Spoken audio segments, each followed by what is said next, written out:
Hi everybody, welcome back to another episode of Travels by Alex. I'm Alex and today we are going to be talking all about the Studio Ghibli Museum in Japan.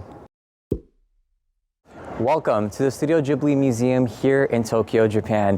What an amazing place this is. I have seen so much amazing things here. In today's video, I'm going to be taking you around all of the museum outdoor grounds and also walking you through a little bit about what you will see inside the museum. We can't do photo and videos inside because of privacy, but I will still take you through everything and explain it. I will also be talking about how you can purchase tickets to come here on your next visit to Tokyo, Japan. The Studio Ghibli Museum, officially known as the Ghibli Museum Mitaka, opened its doors to the public in October 2001. It was designed as a magical and immersive place where visitors can explore and experience the enchanting world of Studio Ghibli's animated films. The museum is located in Mitaka, a suburb of Tokyo, and has since become a popular destination for fans of Studio Ghibli from around the world. For those who don't know, Studio Ghibli is a Japanese animation studio famous for its enchanting and timeless classics such as Spirited Away, My Neighbor Totoro, and Princess Mononoke. These films are known for their compelling characters, intricate worlds, and universal themes that appeal to both children and adults. Think of Ghibli as the Disney of Japan. At the heart of Studio Ghibli's success is the visionary director Hayao Miyazaki. Miyazaki is a living legend in the world of animation and has touched the hearts of many over the course of his animation and storytelling career. Now, let's dive into the ticketing process. All tickets are sold in advance, meaning you can't buy tickets at the museum. To ensure you don't miss out on this magical experience, I recommend purchasing your tickets online. The best way to purchase tickets if you don't live in Japan is to visit the official Ghibli Museum website and head to the tickets page. Once on that page, review the ticket prices as well as the museum's open calendar. Then, scroll to Sales Online by Lawson Ticket and select Lawson Ticket. There, you'll have to go through a reservation system which was recently upgraded for an easier customer experience. Please note that tickets go on sale at 10 a.m. Japan Standard Time on the 10th of each month for the following month. This means that tickets for May 1st through May 31st go on sale on April 10th. Make sure to do the math with time zone differences, because some of you might be able to purchase these on the evening of the 9th, since Japan is ahead of many countries time zone-wise. The website recently created a queue option, so my recommendation is to be on the website at least 1 to 2 hours before tickets go on sale, and to do this from a desktop instead of a mobile device. Also, I don't recommend hitting the back button during any part of this process, since it might mess up the screen and kick you out of the queue. So just make sure you're triple checking your selections every step of the way. There might be long wait times, so patience is important. Do not let the window time out. Once you get through the queue, agree to the terms of use and click Next. Now is the time to scroll to the bottom of the screen to find the month you want to purchase tickets for. You'll see the calendar for that month, as well as availability that is remaining. My suggestion is to decide ahead of time when you'd like your visit to be. Have a backup option or two as well in case tickets sell out for the time slot you want. There's no limit to how long you can stay at the museum, so make sure you get a ticket for 10 a.m. so you can be the first one in and have the entire day to explore until the museum closes later that day. If that doesn't work, try to come in no later than 2 p.m. so you have plenty of time to still do exploring without feeling rushed. Once you click on a date and time, it's time to quickly select quantity of tickets. Now you will have to enter your email address and phone number. After that, you'll do a quick authentication to verify you're not a bot. You'll now be in the payment area. Triple check to make sure you have the right day, time, and ticket quantity. Enter your group leader's name. Make sure this name belongs to someone who will be going in person. If the group leader is not present, the group will not be able to enter the museum. Pick a password to log in. This will pair with your email address that you entered on the previous page. There, enter the group leader's nationality, which is found in their passport, the airport they're arriving at in Japan, and the airport they're departing from in Japan.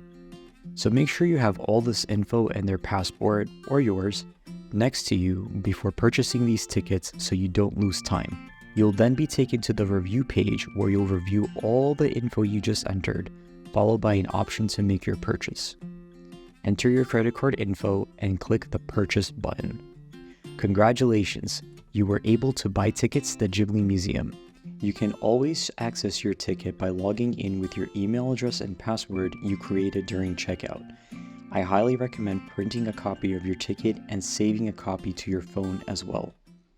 On the day of your reservation, you may be wondering, how do you get to this museum if you're in Tokyo? Well, it's actually not that hard. You can take the JR Chigo line, a comfortable and scenic train ride that brings you closer to the Ghibli magic with each passing station. I highly recommend taking the train because it adds to the overall Studio Ghibli experience. I mean, just look at how happy I am. You'll then get out at the Mitaka stop and transfer to a bus, which is a short ride away from the museum. As you approach the museum, it's impossible not to be enchanted by its whimsical architecture. Designed by Hayao Miyazaki himself, it looks like something straight out of one of his movies. When you arrive, expect a friendly and efficient entry process. You'll walk in through the entrance to the museum grounds and continue walking straight toward the fake Totoro ticket booth if there is a long line. Once you get to the front of the entrance, you'll show your passport and printed ticket. I'm also going to go inside right now. One thing I will mention is when you get your ticket, you're going to get a little booklet here, and they're going to give you a little film strip, which is a little gift, and it's 3 cells from an actual Ghibli film, and it's totally random which one you're actually going to get. So I would say definitely keep that somewhere safe. You can also go to the gift shop later and actually purchase a little frame, which you can then put your cells into and enjoy. So before you go in, I also want to mention there is no photography or video recording of any kind inside the museum. You can take pictures outside or on the roof. Therefore, in the next clip, I'll be explaining the different areas of the museum via the program guide you're given when entering. The reason why there are no photography and video allowed is because Hayao Miyazaki wanted all of the visitors of this museum to fully feel immersed. Upon walking through the museum doors, you'll see beautiful stained glass windows and painted frescoes depicting different Ghibli characters. You'll head down to the central hall where the wind whistles and the light shines through. You'll literally need a few minutes to soak this all in. This museum also has a really cool glass elevator, so definitely take a ride up the different floors if you want the full Ghibli experience. On your left should be an information counter, which is a perfect place to ask a staff member to tell you which Ghibli movie your film cells are from. They also have a huge binder which has every single cell, and let me just say there are probably hundreds of them in circulation. At this point, it's really a choose your own adventure. Because I arrived at 10 AM, I immediately went outside first to get tons of B-roll footage for you since there were no people outside. After spending a full hour just taking in the sights outside, I finally went in to explore. You can go all the way to the left towards the Saturn Theater screening room, which plays one of several Ghibli shorts only available at this museum. Make sure to add it to your list to check out because it's a really good experience, and honestly, you will probably never be able to see these shorts outside this museum. Yes, there are English subtitles, and the museum website actually lists which short is playing from when to when. If you choose to go to the right instead, you'll be in the Beginning of Movement room, which is a permanent exhibit at this museum. Let me just say, this is a really cool room that talks about the beginnings of Ghibli and leads all the way to the present. It's interactive, so you can take a look behind certain things to learn more about different Ghibli movies. From there, you can take the party upstairs to the special exhibit room. The exhibit in this room changes from time to time, so my suggestion is check the museum website to see what is currently on display. When I went this past March, the exhibit was all about Future Boy Conan, one of the first ever animated TV shows that Miyazaki directed. I absolutely loved this series and still have the DVD set my friend gifted me in high school. If you are a Ghibli fan but never heard of it, I know you'll enjoy it. Walking through this room was amazing because they had so much of the artwork and storyboards from the series. They even had a replica of the green robot that Conan was controlling, which was epic. After exploring the special exhibit room, it's time to make your way over to the other side of the floor to what is, in my opinion, the best part of this museum. It's called Where a Film is Born, and looks like a room where someone was just sitting and sketching. Although it's not outright said, I believe this was a replica of Miyazaki's room because of how intricate all the details were and the fact that he calls this room a gift from Grandpa. You will see so many wondrous things in here, so I won't spoil too much. After shedding a few tears of amazement, you'll continue walking to a room where you'll learn a little bit about how an animated film is made. You'll see books of various storyboards from Ghibli films and so much more. As if that was not inspiration enough, you can make your way to the third and final floor, which has two goodies in store for you. First is the Cat Bus room. If you're bringing kids with you, this is a perfect room for kids 12 and under to come and play in. It's connected to the reading room, where you can sit and take a look at some of the books available. From there, you can make your way all the way across to the gift shop. Hey everyone, Future Alex here, taking a little break from the video to talk to you about the Ghibli Museum gift shop and all the wonderful things that I purchased there. So just as a heads up that when you're coming here, it is going to be a treasure trove of Ghibli merchandise, so get ready to be wowed. The only way to actually enter this museum gift shop is with your admission ticket. If you still want to buy Ghibli merchandise and are not able to go to the museum, there are lots of Ghibli gift shops throughout all of Japan. You can actually see in part 1 of my Japan travel series, which is available via the description box link below. And you can kind of see some of the merch I was able to purchase at that store. But the items that are sold in this museum gift shop are exclusive to this location. There are things like DVDs and posters, maybe some figurines and books that are going to be sold in the Ghibli stores throughout Japan. But today I'm actually going to talk about items I purchased that you're not going to find anywhere else. The first thing I want to show you is a 1:300 scale version of the Ghibli Museum itself. So it is a paper miniature set. It comes in this brown box right here, if you can see. And what's really cool about this is, as you see in the images flashing on your screen now, it is a replica of the actual museum, but a 1:300 scale, so it's very tiny. It's about 10.5 inches by 7.5 inches. So even though it's not that big, it's so intricate in the details that you are seeing there, and it takes about a month to build according to the instructions. Unfortunately, the instructions are all in Japanese, but if you're used to building things from IKEA, there are a lot of pictures that go along with them, and they do use the regular numeric and lettering system. So it's easy to kind of find the pieces that they're telling you need to build. You can also use Google Translate to kind of translate what the instructions are as well, but it makes for an excellent gift or even an item that you want to display in your house once you're finished building it all together. And I will like to just say that if you're interested in seeing what the final product looks like, you will see it as one of the first things as you enter the gift shop. It's going to be behind a glass display. You can walk around it, you can stare at it in awe, and you're going to see these boxes right underneath the display case. So I actually saw maybe 3 or 4 underneath it. I'm not sure if it's a popular item or if maybe everyone else bought it when I was there, but the box is not that heavy. It's maybe like a couple of pounds, maybe 1 or 2 pounds. The second item I want to talk about is something I also didn't know existed until a friend of mine showed me the actual item when she went to the Ghibli Museum many years ago. So there's a packet that comes with 2 different programs. The first one is going to be one that has illustrations that Hayao Miyazaki did. It's really nice. Like, just looking through this, I always get inspiration from the different pieces of art that is shown here. So if you're having a bad day or you need some inspiration, this is a nice booklet to turn to. And what's really cool is that it actually comes with a second booklet, which I'm going to show you now, right here. This is actually a booklet that has photos of the actual museum. So although you're not able to take photos inside, this is a really nice souvenir to take home with you, where there's actually professional photos of the actual museum. And again, the way to actually get these is they come together in a packet like this. And the way that you can get these is you can go to the cash register at checkout and just ask them if you can purchase this booklet. You may have to show them a picture, but they were instantly recognizing it, and they were like, yeah, we have a few.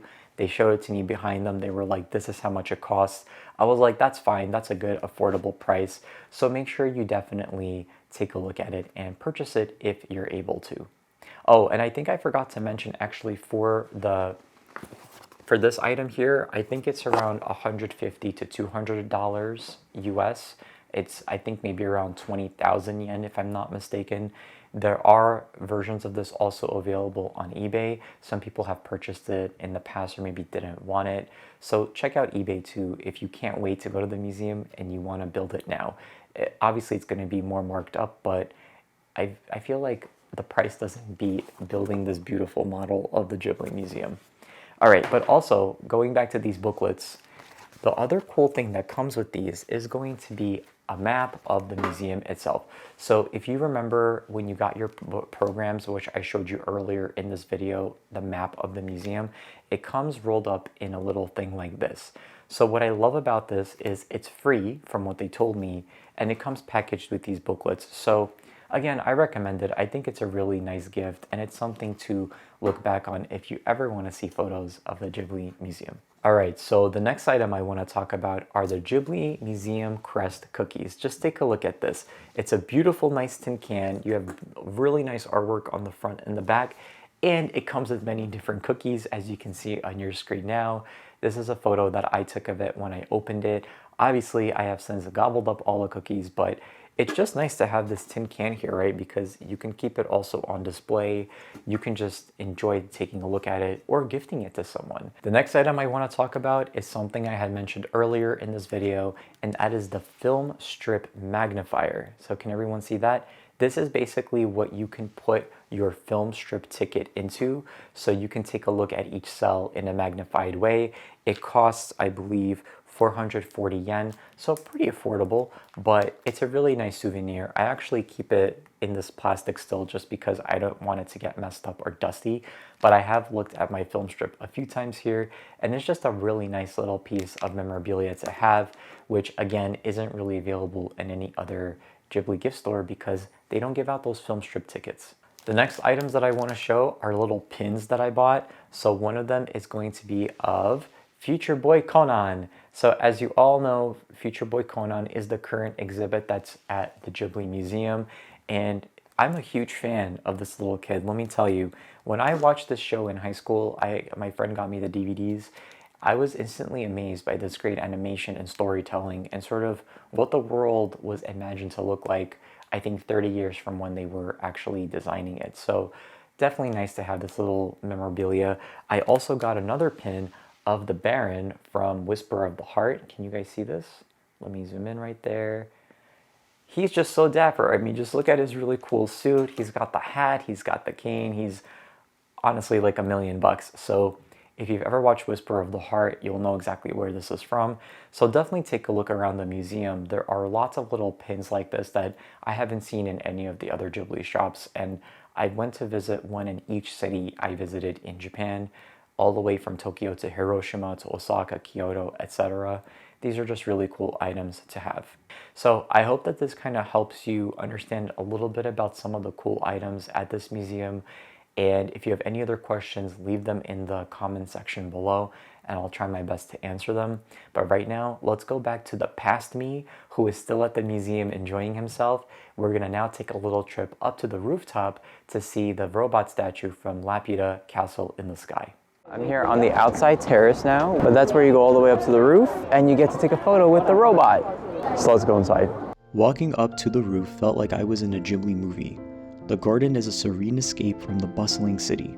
You'll see sculptures, fountains, and even a quaint little stream. Every corner is a work of art, and it was just actually nice to pose with the robot from Castle in the Sky, as it's a staple for any visit.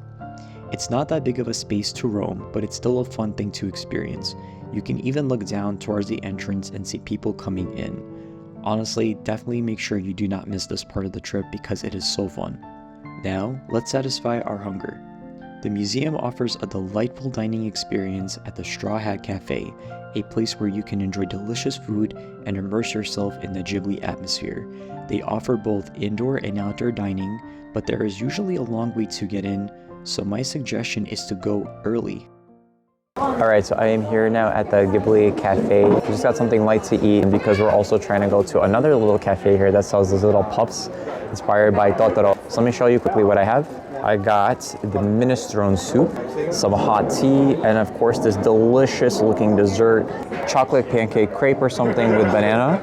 Looks really good, can't wait to dig into it. Keep your camera steady as there are countless picturesque spots for photos. My personal favorites are the cats peeking out of the window above the Straw Hat Cafe.